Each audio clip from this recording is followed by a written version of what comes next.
Personal na inalam ni Pangulong Ferdinand R. Marcos Jr. ang kalagayan ng mga residenteng apektado ng magnitude 7.4 na lindol sa Davao Oriental.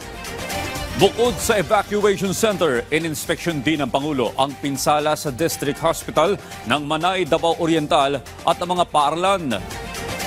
Tiniyak ng Pangulo ang pondo para sa mga apektadong lokal na pamahalaan sa Davao Oriental, maging ang tulong para sa pagbangon ng mga residenteng nasiraan ng tirahan. Yan ang ulat ni Janessa Felix ng PTV, Davao. Pansamantalang naninirahan sa isang tent sa evacuation center sa bayan ng Tarragona, Davao Oriental ang pamilya ni Dinalyn. Nasira ang kanilang tahanan matapos yanigin ng magnitude 7.4 na lindol ang probinsya noong Biyernes. Dahil ilang kilometro lamang ang layo mula sa kanilang bayan sa epicenter ng lindol, kaya't damang-dama talaga nila ang lakas ng lindol. Malaking hamon sa kanila ang kanilang kalagayan sa evacuation center, lalo't may maliit na anak. Matinding init tuwing umaga at biglang lamig tuwing umuulan sa gabi.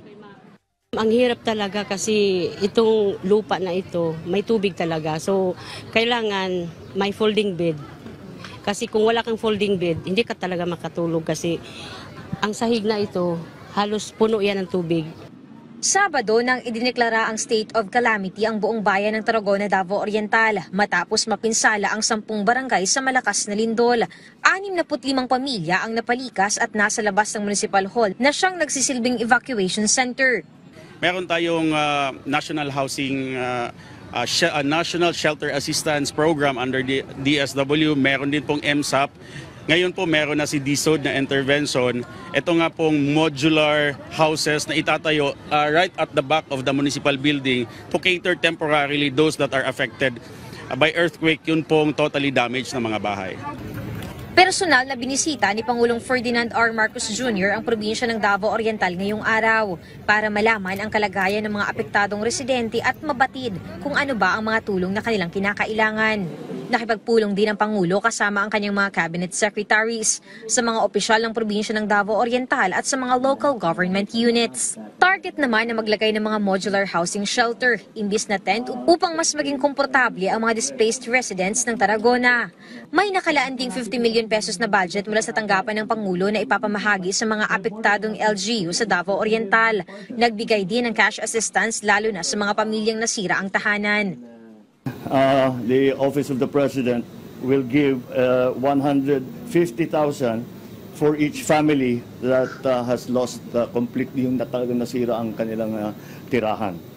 And I have nag-instruct na ako sa DBM na maglabas ng LGSF, local yung ating LGSF na para sa mga probinsya na naapektuhan ng lindol. Kasabay pa nito ay magtatayo ang DSUD ng housing, yung ipinakita natin na modular shelter.